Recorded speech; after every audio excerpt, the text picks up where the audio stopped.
The greatest threat to our planet is the belief that someone else will save it. Who said that? Well, obviously I did, undeniably so. But no, those words were written by Robert Swan. And if you don't know who Robert Swan is, I suggest you look him up. But in the meantime, you've got me.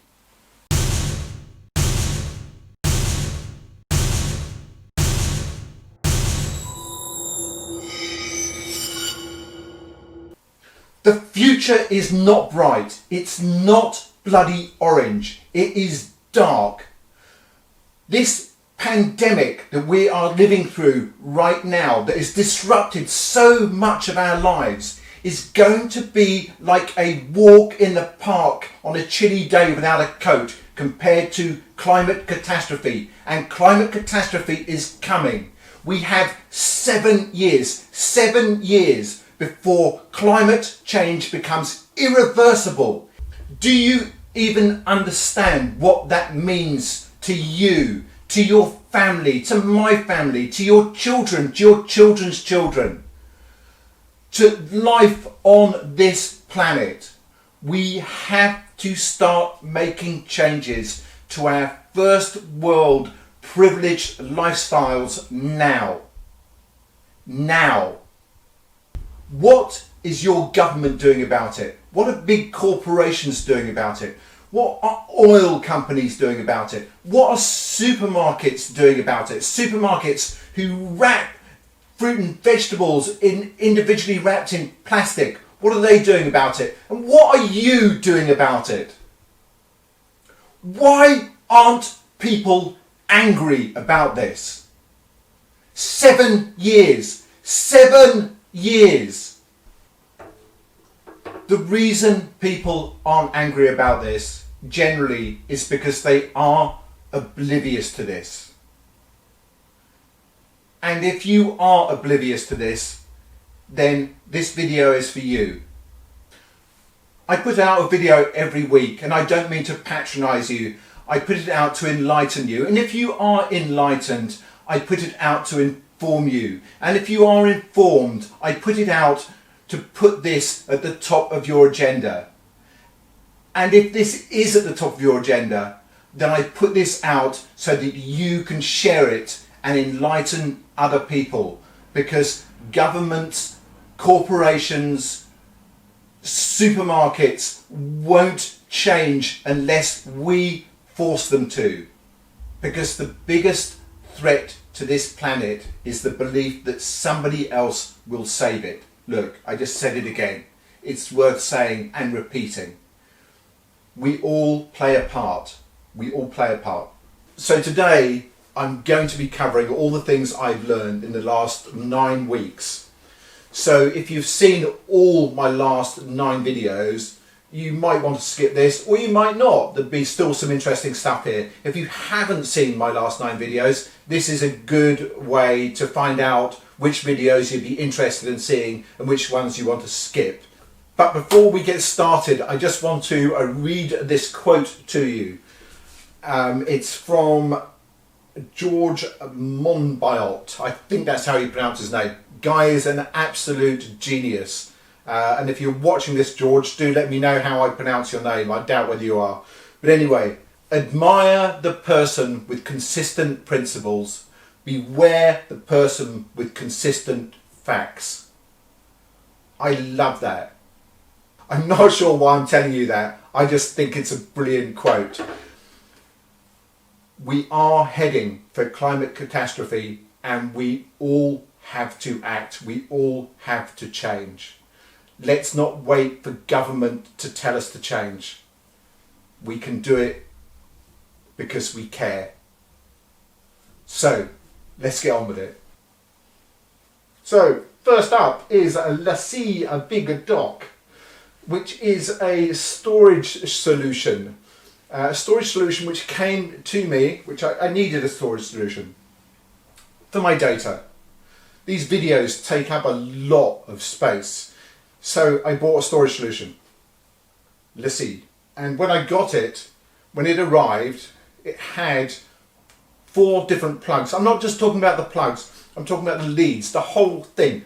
3 of them which are redundant. The minute you take them out of the box, it's crazy. Anyway, here we go. Lacie, Big Doc. And there's probably millions of these things out there, because it's not just this company that's doing it.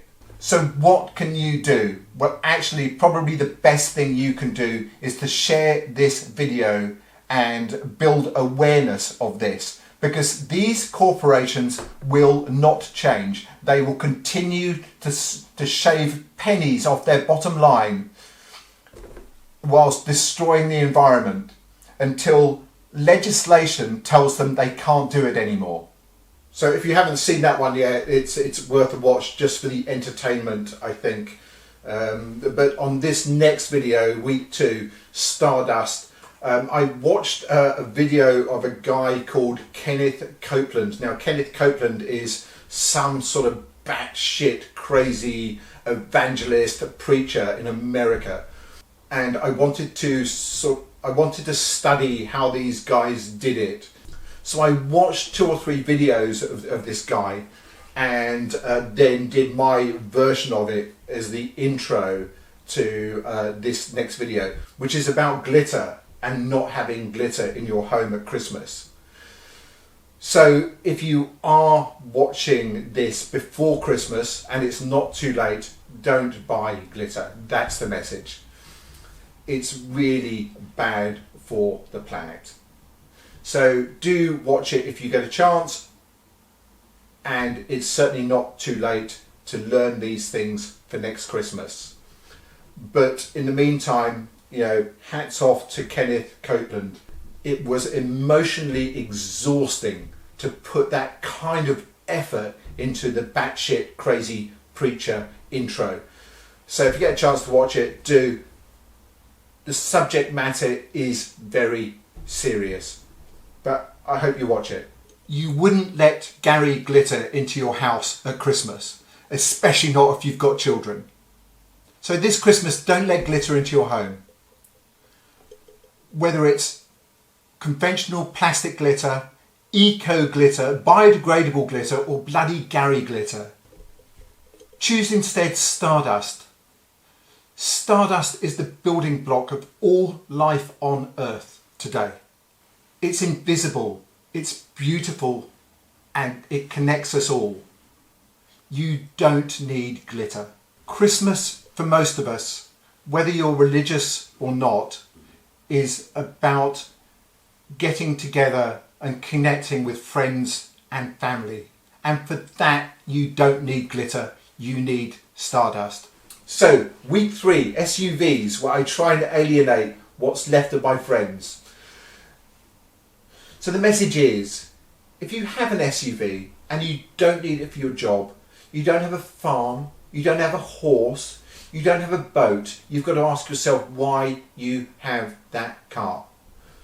And I'll tell you the reason. You probably have that car. It's a status symbol, and Big Auto has sold it to you, and you've been had, and it is less safe than an ordinary car. I get into it in the video. Give the video a watch if you can, but here's a little clip from it. I think the bit that really got me in reading all of this, stuff, is that we're all thinking, you know, the electric cars, isn't that good? We're all doing electric cars. The increase in carbon emissions from SUVs has more than offset the benefit of the move towards electric cars. How fucking ridiculous is that? So I only drive about 1,000 miles a year in my stupid red sports car, which I've convinced myself, you know, is good for the planet. But something else that I think is such an easy win is to eat less meat. This has been hard for me. I'm a salad dodger. You know, I'm still quite young, but I've had a lifetime of being practically a carnivore.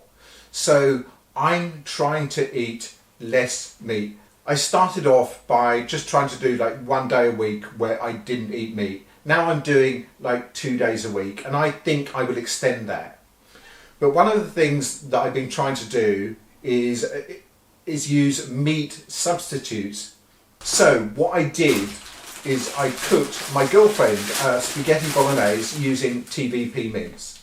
I read up on it, I worked out how to do it, I worked out it's all about infusing this flavourless, horrible looking stuff with flavours, and it was really good, really good. Anyway, watch the video, make up your own mind. I hope you haven't eaten. No, I haven't. I'm ravenous. Excellent. That was much better than I expected, honestly. Yeah, honestly, for me it was as well. I thought... I was expecting cat litter in gravy. It looked like it, didn't it? It really Because did in the look like packet it looked like, Jesus Christ, cat litter. Yeah. And I thought you were going to beef it up. But whatever you did to it, it just really transpired to be fantastic. Yeah, thank you. And had the consistency of mince, which I didn't expect. Well, not quite for me. It didn't quite. There was something missing. There was something about the texture that wasn't quite right for me. And a bouncy factor. But that's because I knew it wasn't beef, I guess. Okay, well, I also knew it wasn't beef, so the bouncy factor was like there, but the back taste was missing. The feeling in the back of your tongue of mince was missing. Okay. But whatever you did to it, optimised it. It was really very good. Thank you. I wouldn't turn it down. Brilliant. I wouldn't turn it down either. Absolutely not. We wouldn't turn it down. We wouldn't turn it down. We wouldn't turn it down. We wouldn't turn it down. Essential. The spaghetti bolognese was genuinely good. It was genuinely good. I made enough so I froze some, and I've eaten some since, and it is really good. And once that is done, I'm going to try and cook it again, and this time perhaps without the bacon or without the beef stock cube.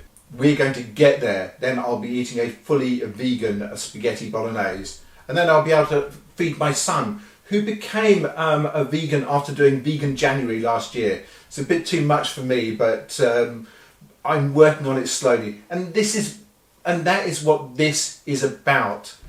It's not. I'm not pretending to be something I'm not. I'm trying to make an effort. I'm trying to reduce my personal carbon footprint, and if I can help you do that at the same time, that's what it's all about. We don't have to become vegans tomorrow. We probably should, but that's not what this is about. Anyway, for my next video number 5, is about a month ago, 19th, 18th of November, the British government out of nowhere suddenly introduced these initiatives, these 10 initiatives to reduce the country's carbon footprint. And on paper they looked really good, but just yesterday, I kid you not, one of the initiatives was to get people back on public transport. And as I said in the video, which I think is the clip I'm going to play you, is that to do that, what they need to do is to make public transport A, cheaper, and B, more reliable.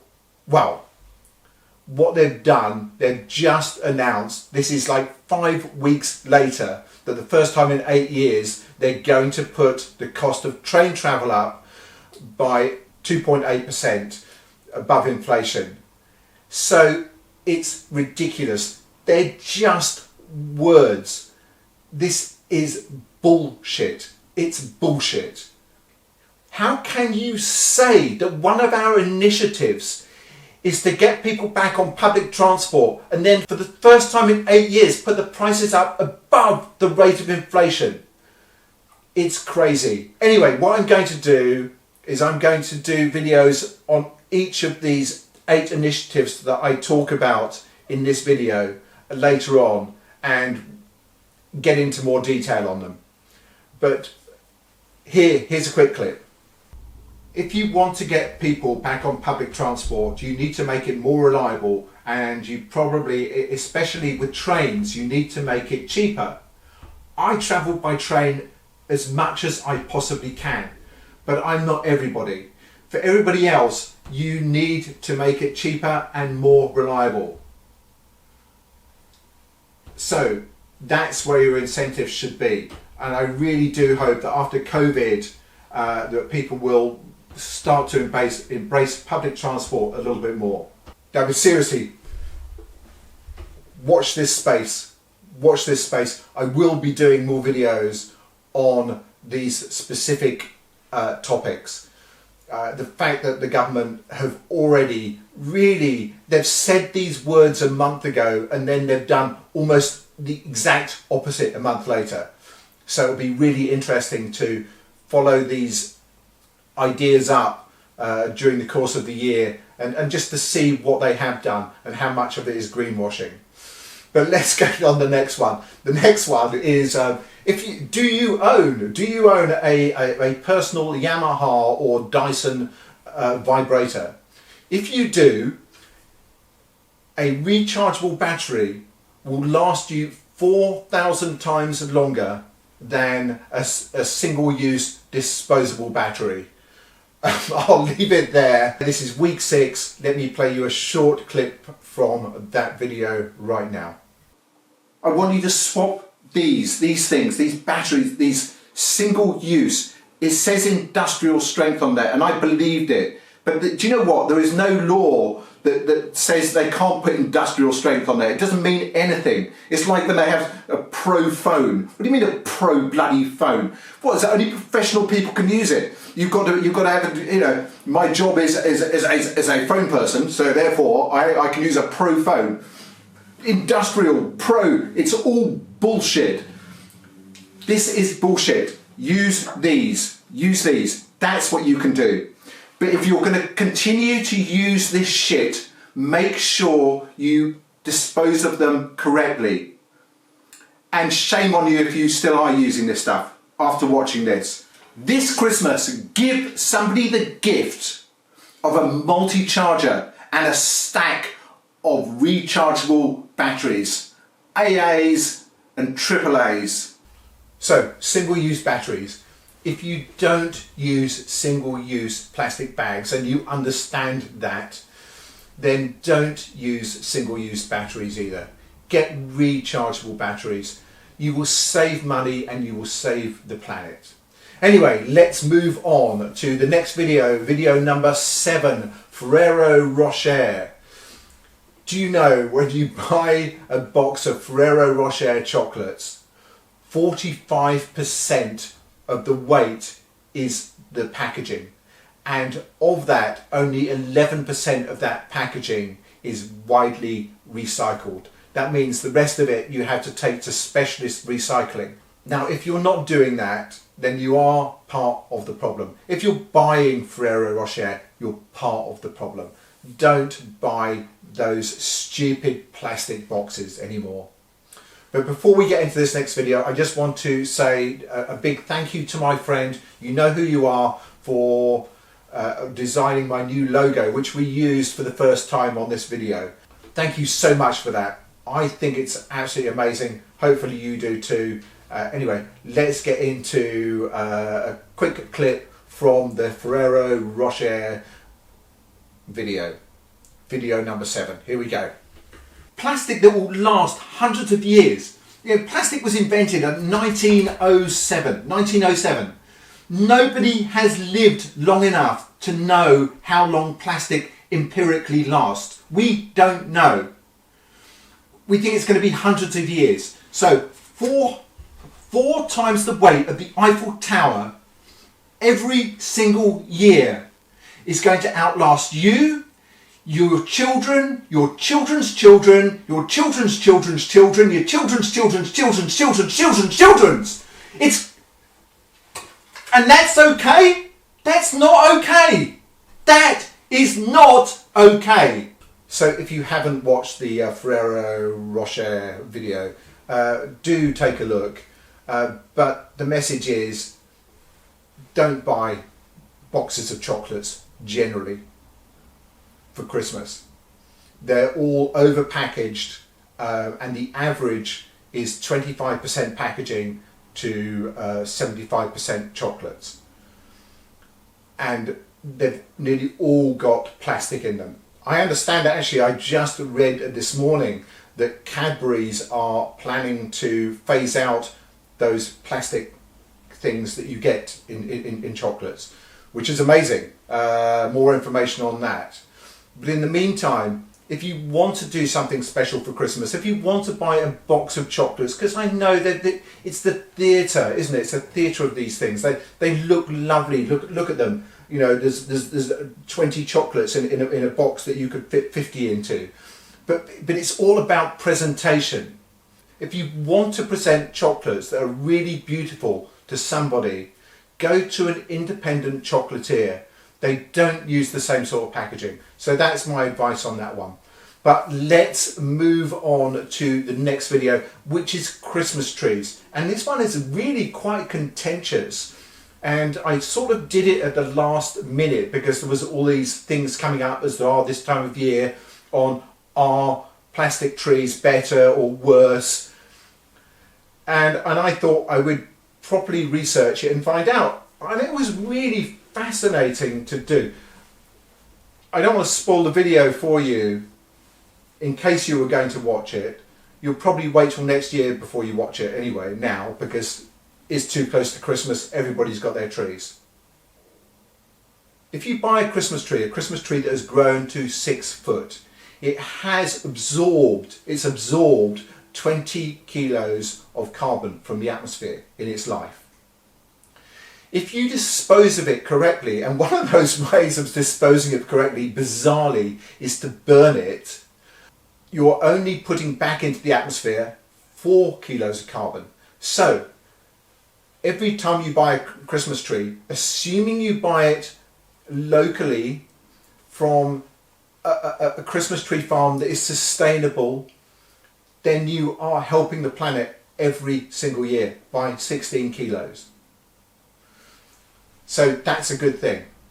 The other thing that I came under quite a lot of fire for with these Christmas trees was people who already have plastic Christmas trees, have had them for years.